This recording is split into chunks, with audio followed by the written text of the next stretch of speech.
Hello, everyone. Welcome to Question Everything, a podcast all about learning from the successes and the failures of those who dared to, well, question everything. This podcast is part interview, part therapy, and part Price is Right. We have our own game board stacked with questions that'll make even the most successful CMOs sweat. I'm your host, Ashley Walters, CMO and partner at Curiosity. On today's episode, I sit down with Peter Hinssen, global keynote speaker and best-selling author of The Uncertainty Principle, to give CMOs a little pep talk about the future of AI. Between tips for tackling the day after tomorrow and getting your team excited instead of scared about the future, you'll learn why 10% of your time should be spent experimenting, not with the shit of yesterday. How agencies can be extra valuable to brands in the post-AI boom, and why a positive outlook on uncertainty is the secret to outperforming your competitors. If this combo doesn't get you excited about the future of AI, nothing will. Let's get started.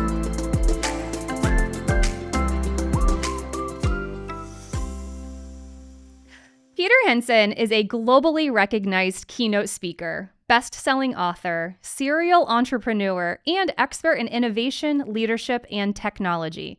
As a self-described pathological optimist, Hinssen champions the idea that organizations must embrace the day after tomorrow, a future shaped by uncertainty and exponential change.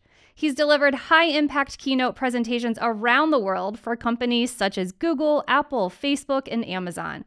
With 6 books under his belt, including The Uncertainty Principle, out now, Peter uses a splash of wit to challenge leaders to think about transformation and resilience in the AI never normal era.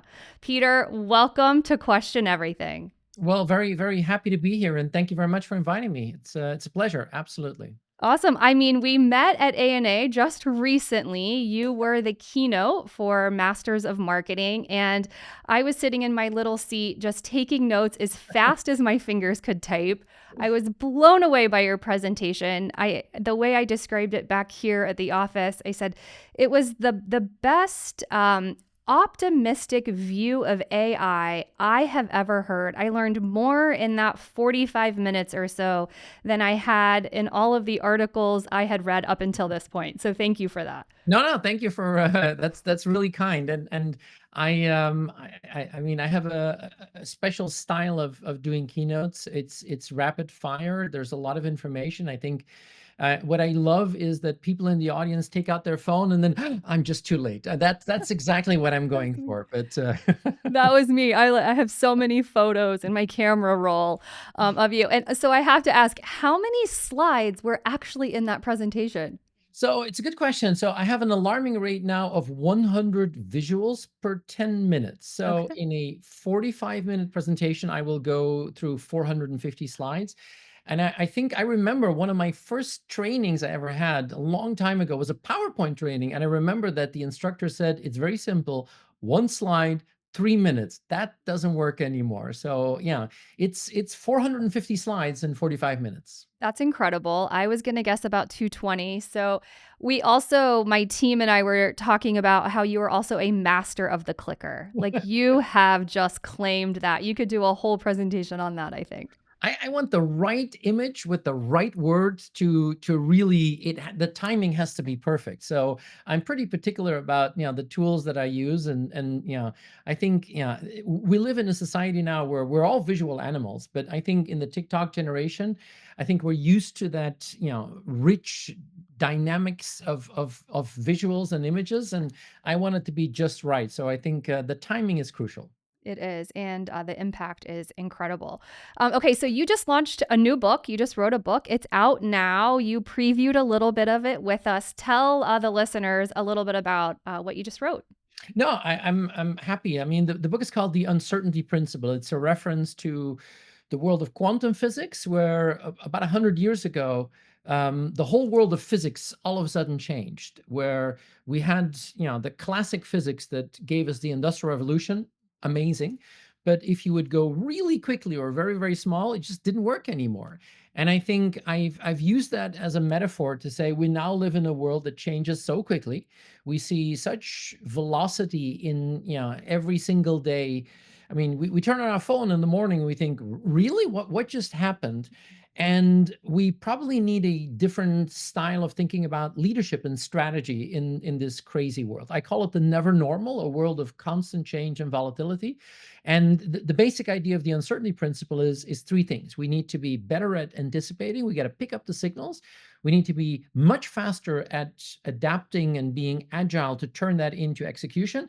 And we're not going to get everything right. We need the resilience to actually figure out what to do in case we make a mistake. But that idea of anticipation, that adaptability and the resilience is the very heart of the idea of the uncertainty principle. Oh, brilliant. Okay, well, we will link to the book in the show notes as well. And we're going to dig into that today and more. So, as you know, this podcast, we have a game board stacked with 12 spicy questions. Really You, cool. Really I'm cool. I'm Yeah. excited. We're gonna put your improv skills to the test here a little bit. You don't know what's behind any of these numbers. And the power is all in your hands, my friend. So where do you want to go first? Let's take the last one, number 12. Okay, number 12. There has to be some like psychology behind the numbers that we pick too. Yeah. Okay, well, I said this in my opening, but you describe yourself as a pathological optimist. How has this impacted your career, and how can others adopt a similar mindset? So, great question. And I think my training is I'm an engineer. So I'm a technologist by training. I did startups when I was younger. Um, I love that world. And I think the interesting thing about having an engineering background is you kind of just you fall into a sea of innovation and excitement about technology. I mean, I don't think you can survive as an engineer if you don't feel that excitement. And then it was really funny when I started with the startups and then later the strategy work, that not always that excitement came across. I mean, I would do a presentation to a board on new ideas and I'd be super excited. And then I could see they were staring back at me and they had no idea why I was so excited. And I think this is something that has served me well. I really believe in the power of positive thinking, but it's also been confrontational sometimes when I'm not getting that message across or I can't get people excited. So I think a big part of what I do now is to try and maintain that positive narrative. That is super important for me.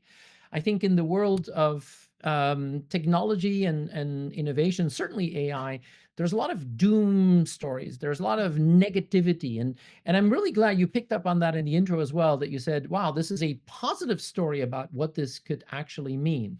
And I think for me, that is something which has become almost my leitmotif, almost the way I look at the world. I want to understand how we can use this to build a better world, to advance as society, as humans, as individuals, as leaders, as organizations, and that enthusiasm is something that I try to get across in many of my messages. And it's not that I'm naive, that I don't know that there are darker edges to this, but I'm really careful about building a positive narrative because I think we need that more than ever in this world of the never normal. I couldn't agree more. I feel like, especially in the world of AI, there's so much fear and anxiety. And I think it's preventing some people from even starting or dipping their toe in it and being curious about it. And so I know for me, at least, I really appreciated your perspective. And you shared on both sides of the coin, some of those darker edges, but then also some of the amazing advances that have happened because of AI. The Lego example that you gave was so interesting to me. I have 3 kids, and the technology that now you can just take a picture of your mess of Legos and it will develop creative projects that you can do. Yeah, exactly. And I think I've been really influenced by a number of people. And one of the people that really had a great influence on me was Hans Rosling. And he was a famous, statistician, sociologist. And he wrote that book, Factfulness. And he was actually, always giving examples of how over the last 200 years, technology has made our lives so much better, how innovation has really improved, what we have as society at large. And he passed away, unfortunately, a couple of years ago. I had the chance to work with him on a few occasions, But that optimism and that fundamental belief that technology can make our lives better, that is deeply rooted in my beliefs. Hmm. Do you believe that advertising agencies will exist in 5 years? I've even heard that there will be no more ad agencies in 5 years. I don't think so. I think, this idea of getting your message across about building, a story and engaging people with that, I think that is as old as time, and I think that's going to pass the test of time. I'm not sure if the advertising agency of today will be the same, if we're going to have the same skills or the same competencies, the same format or the same dynamics. Probably not. I mean, every industry is changing, and advertising is no different. But the fundamental nature of what advertising does, building a story and engaging people, I think that is something that is here to stay. Absolutely. Agreed. All right, let's go back to the game board. Cool. What about number 7? Okay, number 7. Why should CMOs carve out 10% of their week to focus on the day after tomorrow? That's a nice question. So I have this, this model which I call the day after tomorrow, which is a very simple, idea.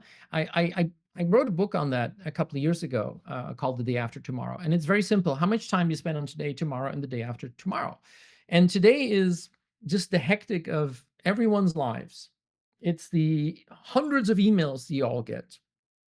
And it's not just the emails, it's the text messages, the WhatsApps, it's the Slack channels, it's the Zoom calls, it's the team. And I always make the joke, how many people, drive to work on Monday morning naively thinking today is going to be a productive day. And then you get that email at 9:07 and you think, whoop, there goes my day.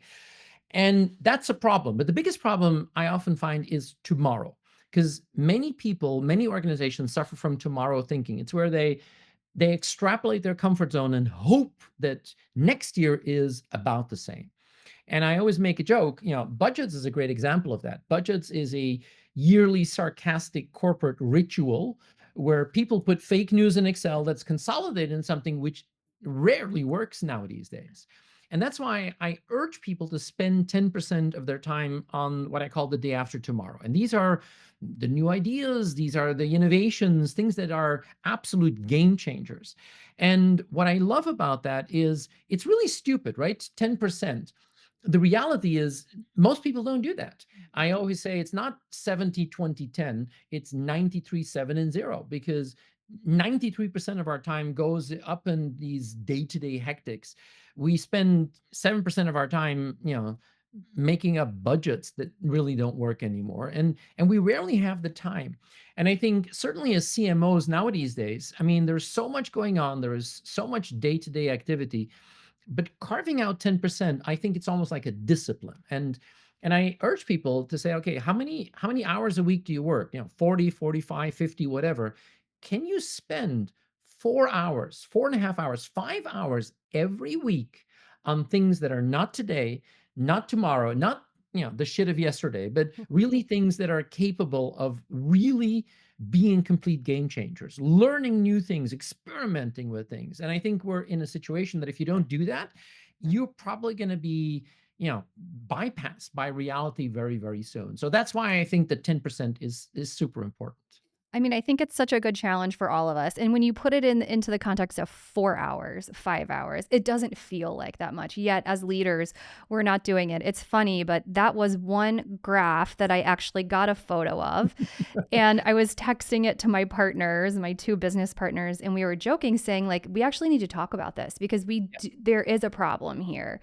And when you put up the red box of the shit of yesterday, like that just really brought it home for me, because at least, our president, I mean, he's very much kind of stuck in the grind of yesterday, fixing the problems day in and day out. And our chief creative officer, he's very much in the today, the projects and getting the work through the house. And I'm, from a business development marketing standpoint, I'm way more in the future and, kind of 6 months ahead, a year ahead, where we're going. And it creates some tension even amongst us. And so I love that as a challenge for a leadership group too, to sit down and really think about where am I spending my time and where is it best used.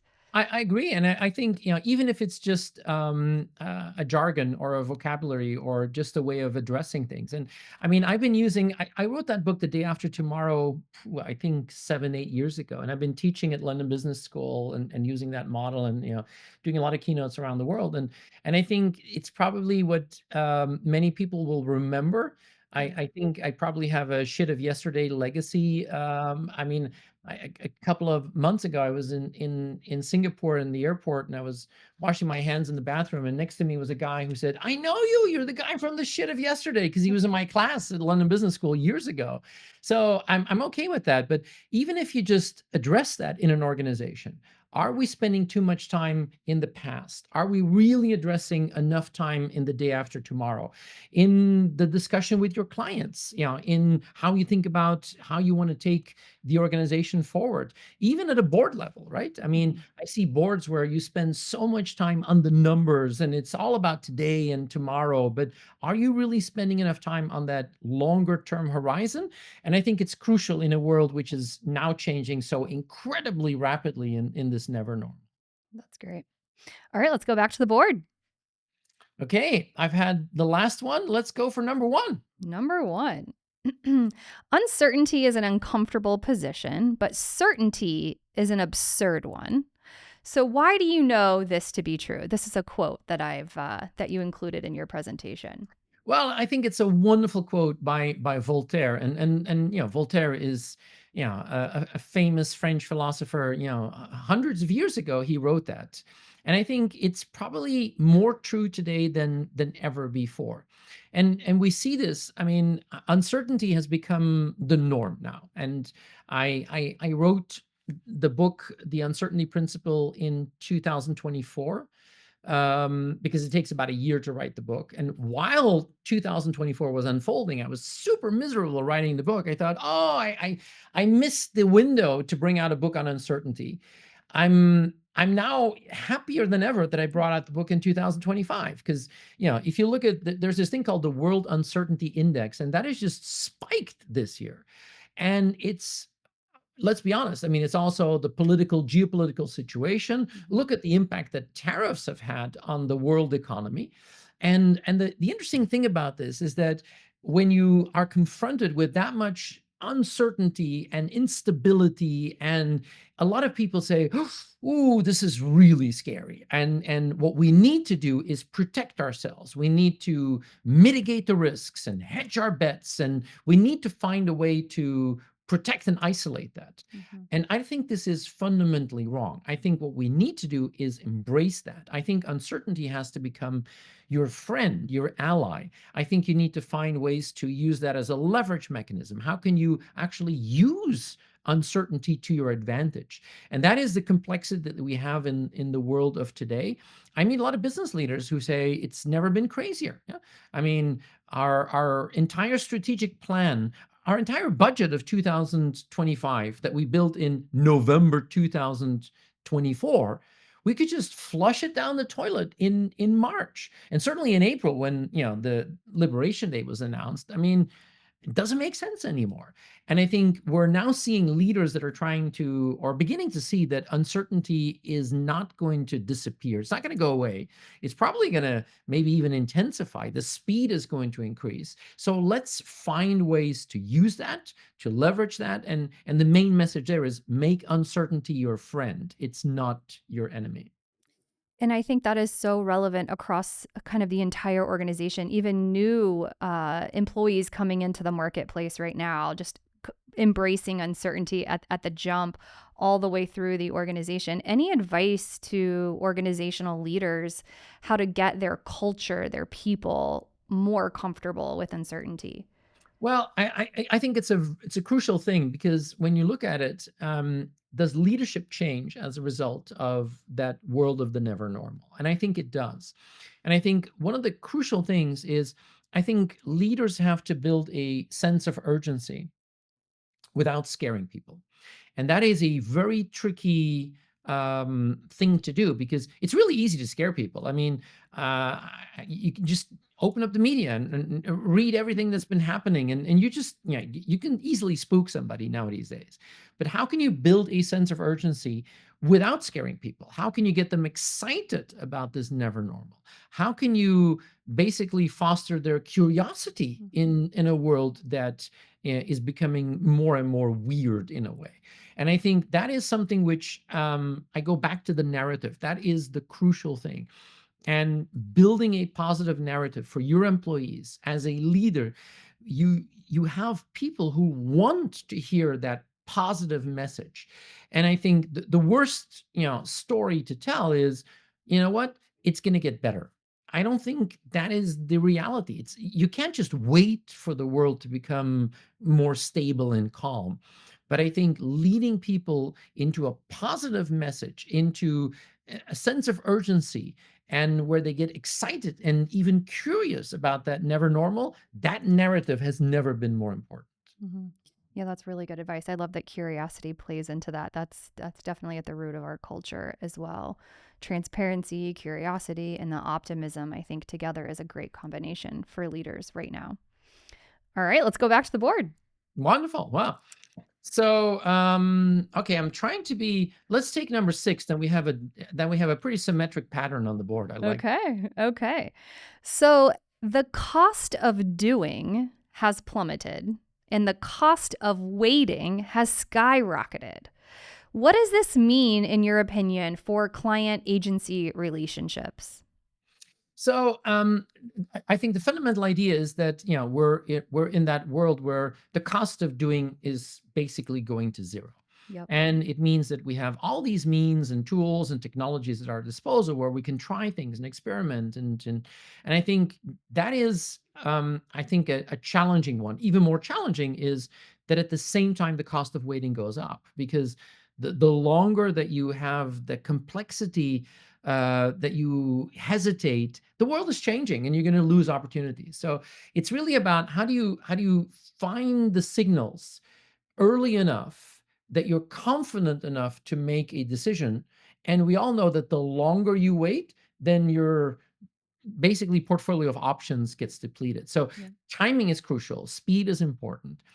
And I think when you look at the client, agency relationship, the fact that the experimentation has become so cheap, I think we're going to have to acknowledge that we're typically in the past, brands would farm out a lot of that experimentation to the agencies. That's going to be affected.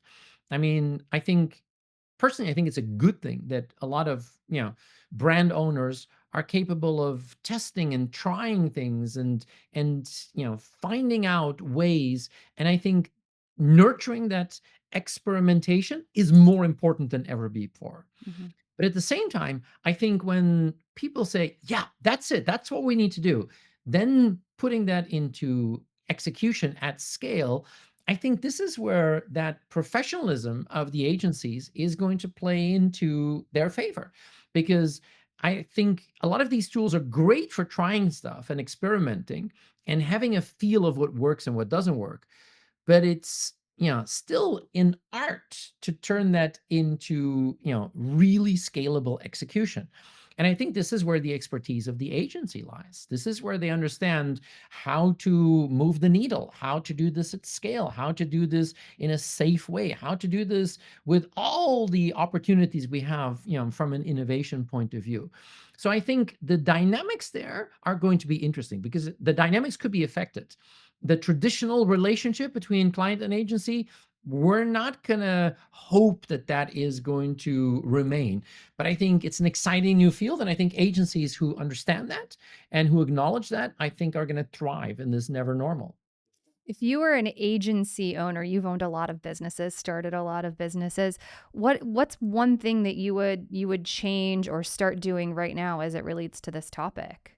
Well, I think so. My first company that I started, a long time ago, was one of the first web agencies in Europe. So we scaled that and really rode that wave of the first, web, the first internet bubble, Yeah. basically. And what was fascinating there is that, we were super excited about the technology because it was radically new technology and we could do things that had never been done before.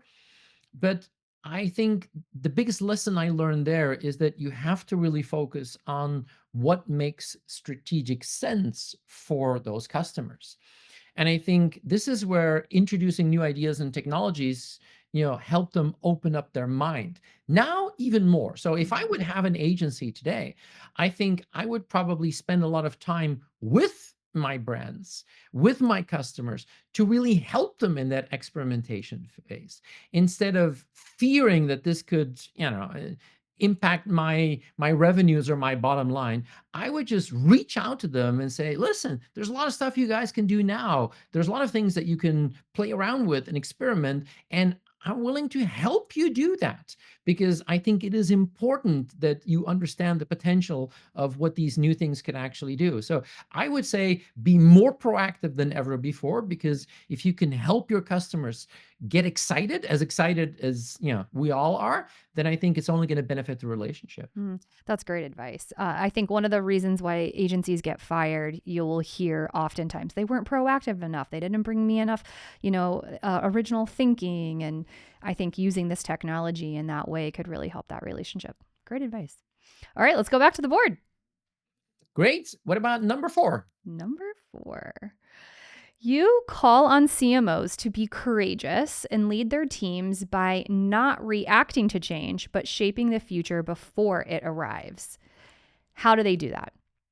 Well, that's the now the $5 trillion question, I think. Yeah, and I think we're in a world that it's I think it's really fascinating to see how consumers are changing as a result of all this innovation. And I think I mentioned in the keynote as well, I'm just really fortunate that we have 2 children, and they're an amazing lens onto the future. And that's, of course, anecdotal evidence, but we all have that, where we look at a next gen and try to understand what makes them tick. I've been on the board of a newspaper company in Europe for the last 10 years. And I mean, when I joined that, it was a paper-based business. Now it's a completely digital business. And now AI is redefining that entire spectrum again, because a media company is now massively affected by this. And it's not about what technology could do, it's about how consumers react to that. And I think that there's a number of interesting things happening there. I think as a CMO nowadays, I think you need courage, and I think you need a lot of courage to to understand that new proposition that your customers are going through. Reaching them has never been harder. I think it's more complex than ever before. We also see a backlash of some of these technologies, which I find really interesting. I just finished reading the book by Cory Doctorow. I don't know if you've read it. It's a terrible title, but it's called Enshittification. And he basically says digital platforms are always going through a phase where you are good to users, like Facebook was in the beginning, and then you're good to business users, where you give them opportunities to tailor your ads to perfection, and then it just all goes south. It goes pear-shaped. And it's fascinating. And I don't agree with everything that Cory Doctorow says, but this is the reality. We have a lot of potential, a lot of new things. At the same time, there are some things that are going to have a negative connotation and a backlash. And I think as a CMO, you need to be courageous. You need to be courageous to be out there and to be vulnerable and to try and experiment and learn from those failures. I think in the past, a lot of marketing departments were built for scalable execution. I think we're now going to have to rebuild marketing departments for scalable learning, because I think that is the most crucial thing in this world of the never normal. Constant experimentation, a relentless focus on curiosity and courage, but putting that into a learning leverage opportunity. I think that's the most important thing. That's great. Okay, let's go back to the board. I think we have time for one more question. Okay, well, then I'm going to do, I have a Union Jack there, so let's go for number 9. I've built a Union Jack. Yeah. I appreciate that. So you mentioned that CMOs who embrace the post-pandemic era as the climate instead of a storm will be more successful. Why? So, I mean, it goes back to this idea of what happened during the pandemic, where I think during the pandemic, we saw tremendous change in a really short period of time. And it was the first time that I heard the word liminal so often.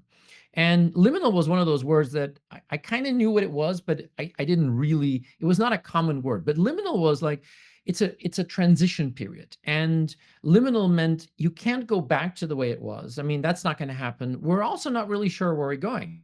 And you saw a lot of these images, of you have like this suspension bridge and there's fog and you can't see where you've been. You don't really know where you're going. Liminal. That was like the absolute label of the pandemic.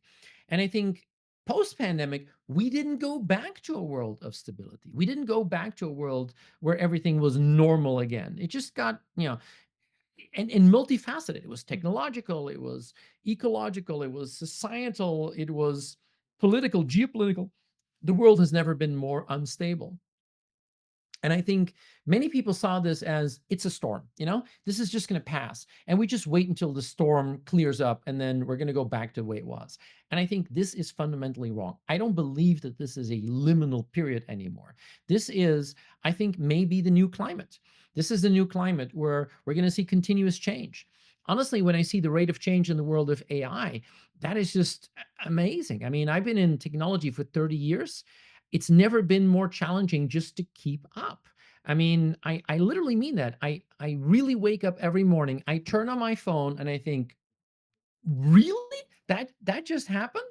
I mean, when we're recording this, we just had the announcement that the final divorce settlement between OpenAI and Microsoft is now, basically, it's done. And look at this. I mean, last year, Microsoft and OpenAI were the best partnership ever. And now they basically said, we've agreed to see other people and we'll still be connected and we still have kids, but we're going to go forward each our own way. That alone, to see these players continuously, are in a dance. And I think the dance will never stop. That is the main idea. We are in a new climate. And I think the sooner that we acknowledge that, the sooner that we understand that, I think that we can start to understand how to use that, how to leverage that, and how to really build that to our advantage. And I go back, one of my favorite quotes is Ayrton Senna, the famous Formula One driver. And I don't know if you're a Formula One fan, but Formula One is, if it's a sunny day, Formula One is really boring because it's basically the guy who starts number one ends number one. That's basically Formula One. And Ayrton Senna says, you cannot overtake 15 cars in sunny weather, but you can when it is raining. And I think this is where we have to understand that this is an opportunity. This is where we have to embrace that. And I think the sooner that we understand that this is the new climate, I think the more chances we have to thrive in this never normal. That's great. That's a great advice to end on. I love that quote as well. Thank you for sharing. Okay, so on this podcast, we love to end with a little this or that. It's just a way for our audience to get to know you even more. So if you're game, you will just pick whichever one comes to mind first. Sound good? Absolutely. Fantastic. All right, let's go. Okay, a Belgian waffle or an American flapjack? I have to say Belgian waffle. I mean, I have a Belgian passport. I grew up in the US, but Belgium, there is nothing better than a Belgian waffle. So apologies for that. No, that's great. All right, speaking or writing?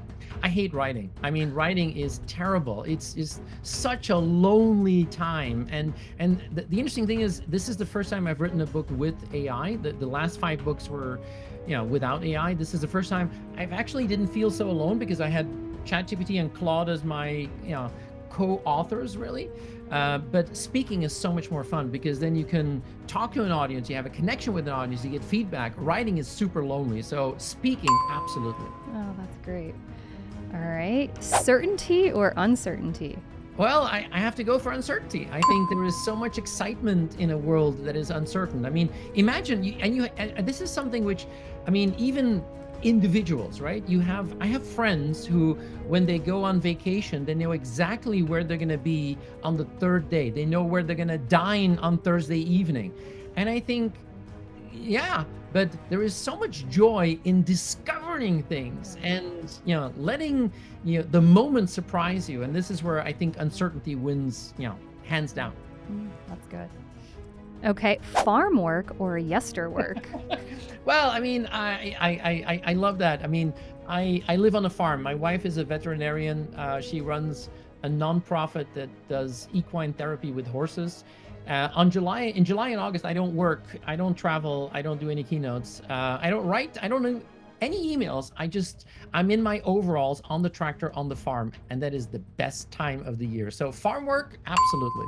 I think that's actually really good advice for folks as well. You got to take some time off. All right, I think this is an easy one, but an Apple Chapel or a PC Palace?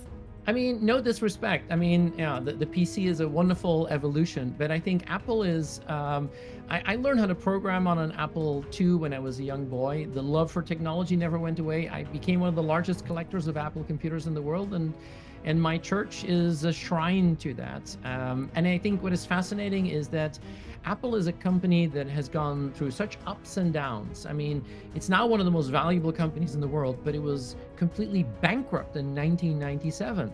And to see that company resurrect itself is, I think, inspirational. Tech is the new religion, so Apple Chapel wins, absolutely. All right, AI or human? Oh, I think we're in a golden age for humans, and I think we have to see AI really as wheels for the mind, and it goes back to a wonderful story about Apple. So when Steve Jobs, 3 years before he founded Apple, he read an article, a Scientific American article on bicycles, and this is the March 1973 issue of Scientific American. It was on bicycles, really boring, but he read this, and there was a graph there that shows all the different species on the planet and how much food they can ingest and how far they can travel with that.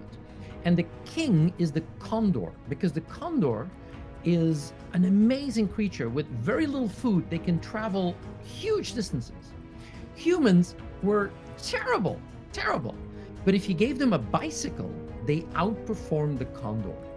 And that just blew Steve Jobs' mind. When he started Apple, he said, we're not building computers, we're building bicycles for the brain, wheels for the mind. And I think this is how we have to see this. Humans are the essence, but we have to see these tools as ways to give us, wheels to expand our mind. And I think if we see it that way, I think we're just fine. And what a beautiful depiction of your optimism. I love it. Peter, this has been an absolute blast. Thank you so much for coming on. Pleasure. Absolute pleasure. Really nice to be with you. And thanks for inviting me. And what's the best way if people want to reach out to you? What's the best way to get a hold of you? Oh, just my website, www.peterhinssen.com, PeterHinssen.com. That's the easiest way to get in touch. Awesome. Thank you so much. I can't wait to continue to follow your journey. A pleasure, and good luck with the podcast. Thank you.